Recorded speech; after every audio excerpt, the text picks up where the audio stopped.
Hello everyone, myself Ketan Bhavsar, Assistant Professor in LJ Engineering College, Ahmedabad, in VLSI Design subject, Unit number 4, MOS Inverter and Static Characteristic.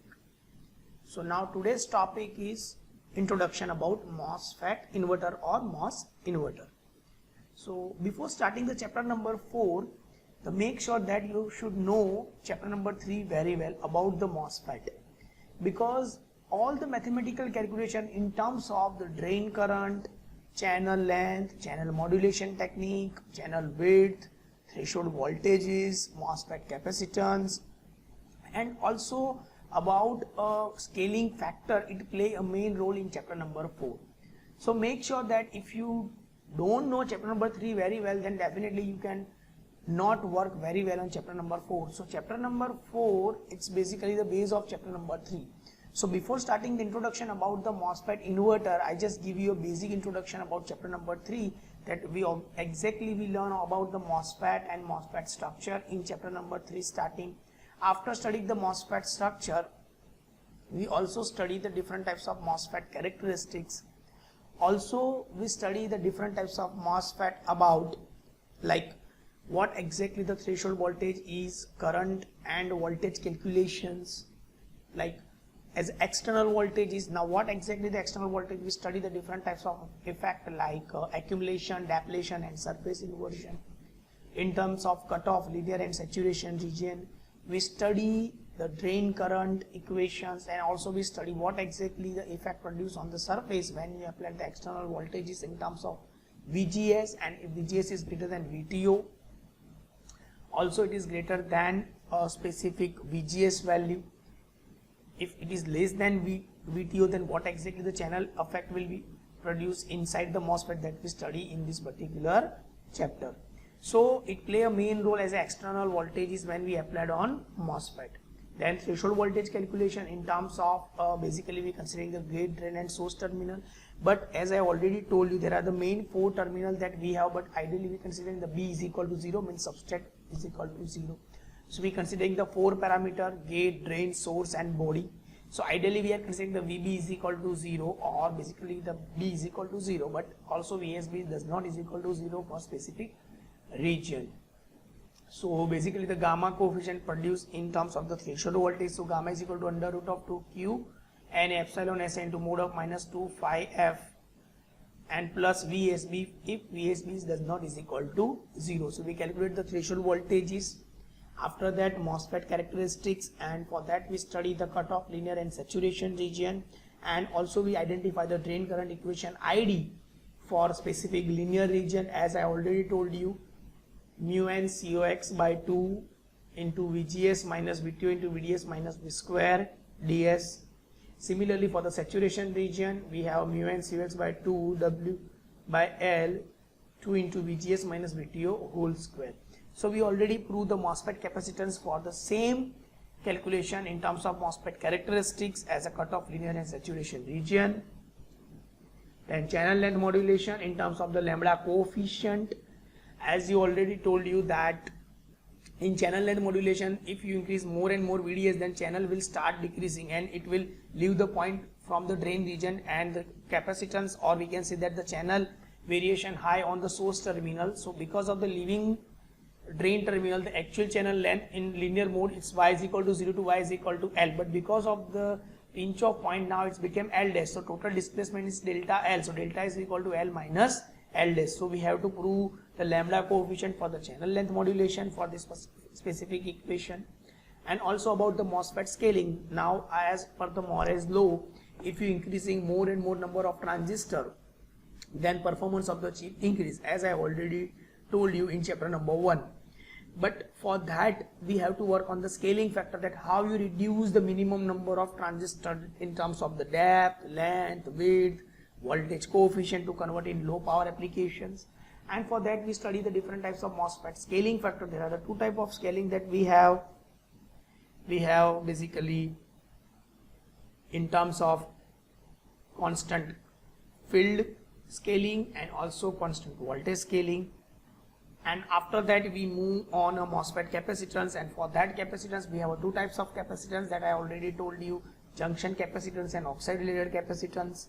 And in junction and oxide related capacitance, we have to consider what exactly the capacitance effect will produce in terms of cutoff, linear and saturation region. So it play a main role, and this equation in terms of the ID equation, gamma coefficient equation, lambda coefficient equation, it play a main role in this particular chapter. Because of this particular equation, we derive the different types of load characteristics in this particular chapter.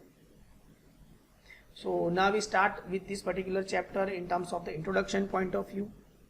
Now starting with the introduction, what is introduction? Now this figure is already it's about the inverter, because what exactly the inverter is.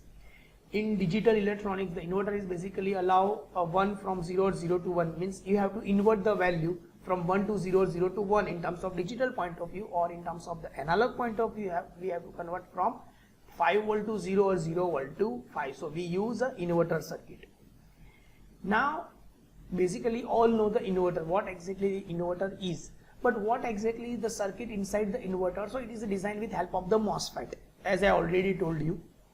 Now what is MOSFET? The MOSFET stands for the metal oxide semiconductor field effect transistor. We use the FET transistor to designing the MOSFET circuit. Now for designing the MOSFET circuit, we use an inverter. So now this one is a simple truth table of inverter. If you apply 0, then answer should be 1, and 1, then answer should be 0. So now what exactly the circuit inside it? So basically designed with help of the PMOS and NMOS. Fine, with help of the combination of P and N, it became an inverter. Now similarly you can see, now we are talking about ideally in terms of applying voltage range from 0 to 5 volt. So now you see, for the logic 0, if you apply the 0 to the inverter input, then you definitely get the VDD output. Similarly till the VTH. Now what is VTH? VTH is generally stand for the threshold voltage. VTH, in terms of ideal situation, we divide VDD by 2 is equal to VTH. Suppose you apply the 2.5 voltage or below that, then you definitely get output 1. And similarly, if you apply more than VDD by 2, means greater than 2.5, then definitely you get output 0. So in terms of logic 0 and logic 1 variation, we set the value 0 and output should be 1, and if it is greater than 0 or 2.5, then it should be a 0. So we get such type of output variation on input side, but here we represent in terms of the x and y coordinate, that what exactly the effect produced in terms of a voltage variation. Because this one is the ideal condition that you applied 0 and 1. But suppose you have a 4 different situation in terms of a 0, intermediate low, intermediate high, and output finally high. So output low, output high, intermediate low, intermediate high. So these 4 characteristics or these 4 types of the different input variation we have to study in this particular chapter. So make sure that this chapter is play a main role when you study any type of data sheets or any characteristic about the MOSFET. So it play a main role that I already told you. So this one is a simple diagram of inverter. Now you see, if any input is between 0 to VDD by 2, means if you apply 0 or below than 2.5, then definitely you will get a VDD is equal, Vout is equal to VDD, because it's ideally high.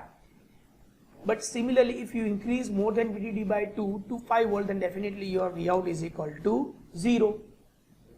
See, the terms is that your value should be range is greater than VDD by 2, means if you apply more than 2.5, then definitely you will get Vout is equal to 0 for this particular situation and this particular region.